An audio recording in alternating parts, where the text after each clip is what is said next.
کاش میں وہاں ہوتا.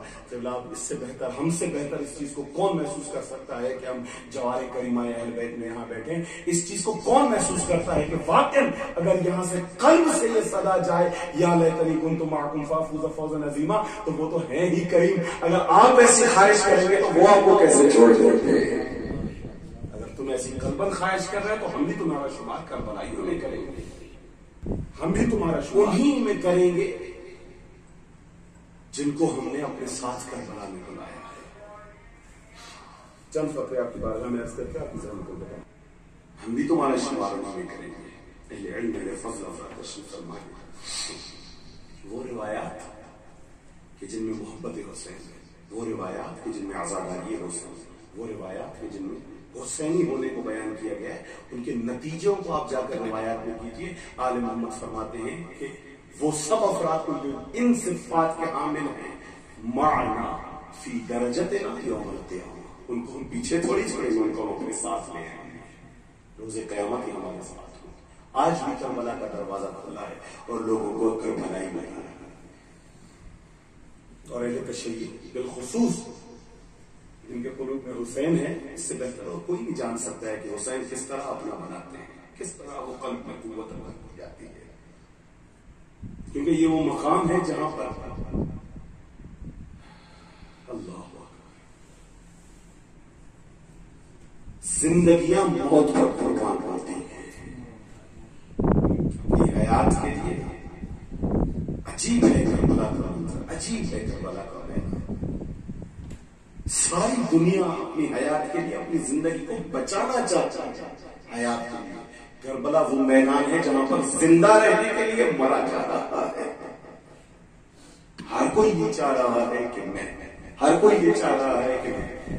کیوں ایسا مرنا چاہتے ہو؟ کیونکہ کہہ رہے ہیں کہ ہم جانتے ہیں کہ ہماری حقیقی حیات حسین کے قدموں میں مرنے سے ہوگی. جب ہم اپنی جان حسین کے حوالے کریں گے تو ہمیں حقیقی حیات نصیب ہوگی.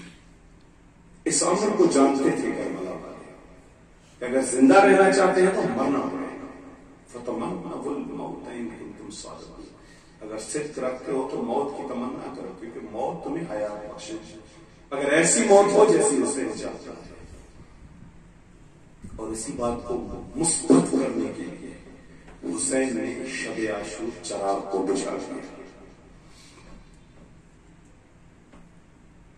اور مخاطب کر کے کہا کہ جو جانا چاہتا ہے وہ چلا جائے. تم جانتے ہو کہ یہ جو جمع ہو رہے ہیں یہ تمہارے لیے نہیں، ہمارے لیے جمع ہو رہے ہیں. یہ ہمیں مارنا چاہتے ہیں، یہ آل رسول کو رسوا کرنا چاہتے ہیں، یہ ہمیں قتل کرنا چاہتے ہیں، یہ ہمیں اس بیابان میں دفن کرنا چاہتے ہیں. تم اگر جانا چاہتے ہو تو چلے جاؤ. بس بتا دو چند جملے سنیے گا اور پھر سے دے دیجیے گا. جیسے حسین نے یہ کہا تو کوئی نہیں اٹھا. حسین نے اکبر کو مخاطب کر کے کہا بیٹا یہ چراغ بجھا دو. ہو سکتا ہے کہ کوئی روشنی کی وجہ سے نہ جا پا رہا اور چراغ بجھ جائے، اندھیرے میں جس کو جانا ہے وہ چلا جائے.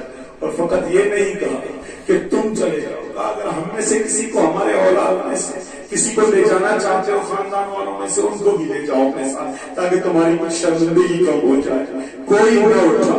اب جو جملہ کہا وہ عجیب تھا. مخاطب کر کے کہا کہ اگر تم ایسا کر رہے ہو، اگر ایسا سوچتے ہو کہ تمہارے جانے سے تمہارے مقامات کم ہو جائیں گے، تمہارے جانے سے تمہیں وہ مرتبہ نہیں مل پائے گا، تمہارے جانے سے وہ مقام نہیں، تو میں حسین کو ضمانت دیتا ہوں آؤ آ کر دیکھ لیں کہ تمہارے مقامات وہی رہیں گے جو ہے. کہ حبیب تو دیکھ لے تیرا مقام یہ، کہ جون تو دیکھ لے تیرا مقام یہ، کہ مسلم ابن اوسجا تو دیکھ لے تیرا مقام. جملہ سنیے گا، جملہ سنیے گا. اوسجا تو دیکھ لے تیرا مقام یہ. روایت ہے کہ سب تو خاموش رہے. ایک میرے حسین کا جانے والا کا ہاتھ جوڑ کے آگے بڑھا، بولا ہمیں جانے کے لیے کہہ رہے ہیں. اچھا آپ کہتے ہیں تو ہم چلے جاتے ہیں. بس اتنا بتا دو کہ اس دروازے کو چھوڑ کر کس دروازے پر مولا مزے کی رہنمائی کر دے کہ تیرے زہرا کو چھوڑ کر ہم کس دروازے پر جائیں. میرے مولا نے کہا اگر جاتے ہو تو چلے جاؤ،